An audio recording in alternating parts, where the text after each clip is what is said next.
आज का भारत तकनीकी केंद्र, ब्रांड, नौकरियां 1991 में लिए गए एक ही फैसले पर बना है। यह एक अनकही कहानी है। क्या आपने कभी सोचा है कि भारत, जिसे कभी एक बंद पारंपरिक अर्थव्यवस्था के रूप में देखा जाता था, कैसे एक वैश्विक शक्ति में बदल गया? हमारा भोजन, नौकरियां, संस्कृति और यहाँ तक कि हम जो भाषा हर दिन बोलते हैं, वह कुछ ही दशकों में नाटकीय रूप से कैसे बदल गई। इस वीडियो में मेरे साथ अंत तक बने रहें, क्योंकि हम जो खोजेंगे वह भारत के अतीत, वर्तमान और भविष्य को देखने के आप में नजरिए को बदल देगा। इसके मूल में वैश्वीकरण, दुनिया का बढ़ता हुआ अंत संबंध है। आर्थिक, राजनीतिक, सांस्कृतिक और तकनीकी रूप से यह देशों के बीच अधिक स्वतंत्र रूप से व्यापार करने, लोगों द्वारा पहले से कई अधिक तेजी से विचारों को साझा करने और सीमाओं के पार संस्कृतियों के मिश्रण के बारे में है।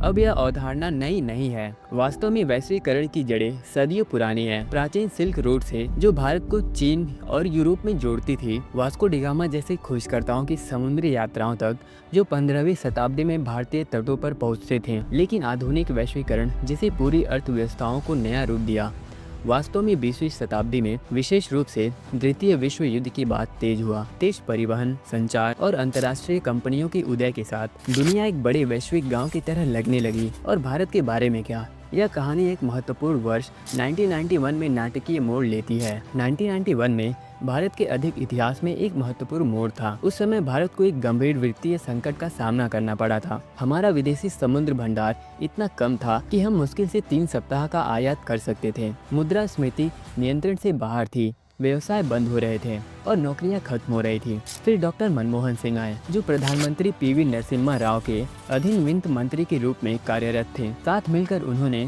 साहसिक आर्थिक उधार पेश किए, ऐसे सुधार जिन्होंने भारत की वैश्विक अर्थव्यवस्था के द्वार खोले। इन सुधारों ने विदेशी निवेश पर भारी प्रतिबंध हटा दिए। भारतीय कंपनियों को अंतर्राष्ट्रीय खिलाड़ियों के साथ प्रतिस्पर्धा करने की अनुमति दी गई। आयात शुल्क में कटौती की गई।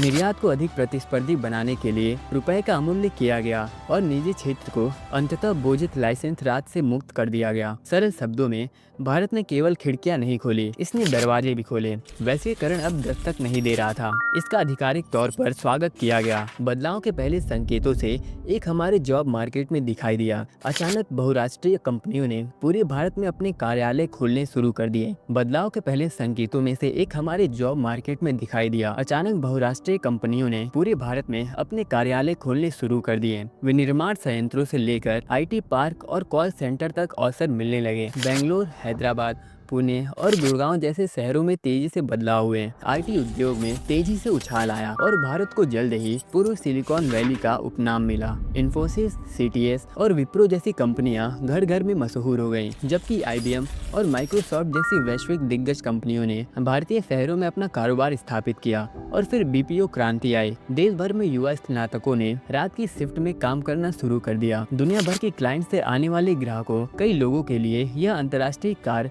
संस्कृति और वैश्विक वियतनाम की पहली झलक थी।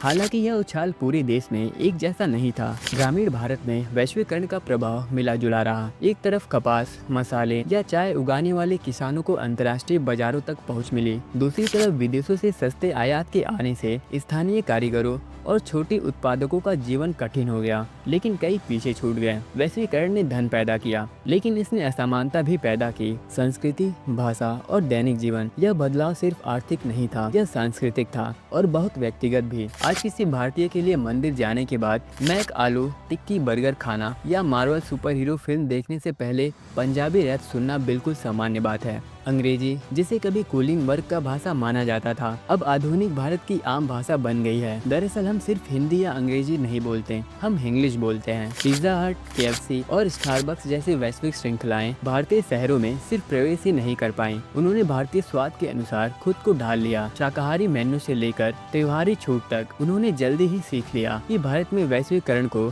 देसी ट्विस्ट की जरूरत है। भारतीय सिनेमा का भी वैश्विक स्तर पर विस्तार हुआ। बॉलीवुड के गाने रूस, नाइजीरिया इंडिया और यहाँ तक कि ब्राजील जैसे देशों में भी लहंगे और शेरवानी जैसे हमारे पारंपरिक परिधान गायब नहीं हुए। वैश्वीकरण ने भारतीय संस्कृति को मिटाया नहीं, इसने इसे नया आकार दिया। लेकिन इस सांस्कृतिक बदलाव का एक नकारात्मक पहलू भी था। पारंपरिक कला रूपों, छोटे पैमाने के हस्तशिल्प और विरासत व्यवसाय को चीन जैसे देशों से आने वाली बड़े पैमाने पर उत्पादित सामानों के साथ प्रतिस्पर्धा करना मुश्किल हो गया। इनमें से कई शिल्प अब लुप्त होने के खतरे में हैं। भारतीय बहुराष्ट्रीय कंपनियों का उदय। वैश्वीकरण का मतलब सिर्फ दूसरों का भारत में आना नहीं था, इसका मतलब भारतीयों का वैश्विक होना भी था। टाटा, महिंद्रा और रिलायंस जैसी कंपनियों ने विदेशों में अपना विस्तार करना शुरू कर दिया। दरअसल टाटा ने जगुआर और लैंड रोवर को खरीदा। भारतीय IT फर्मों ने दुनिया भर में फॉर्च्यून 500 कंपनियों को अपनी सेवाएं देनी शुरू कर दी। बॉलीवुड फिल्मों ने यूरोप और अफ्रीका में लोगों को आकर्षित किया और भारतीय CEO जैसे कि गूगल में सुंदर पिचाई और माइक्रोसॉफ्ट में सत्य नडेला दुनिया की कुछ सबसे बड़ी तकनीकी दिग्गजों का नेतृत्व करने लगे। भारत सिर्फ वैश्वीकरण में एक खिलाड़ी नहीं था, यह इसका एक प्रमुख वास्तुकार बन रहा था। भारत के सामने चुनौतियां। हमारी प्रगति के बावजूद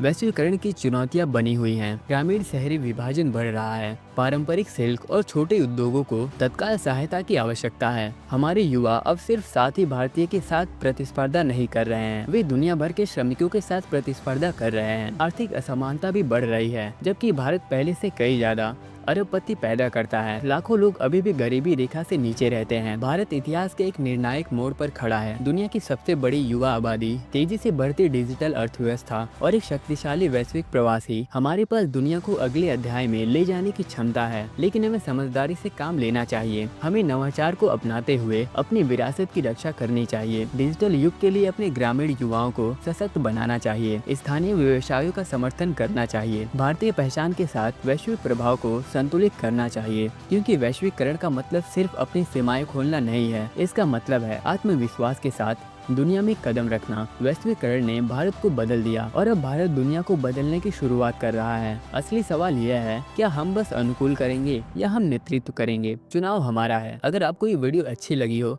तो इस वीडियो को लाइक एंड चैनल को सब्सक्राइब जरूर करें और कमेंट में अपना ओपिनियन जरूर दें। मिलते हैं अगले वीडियो में।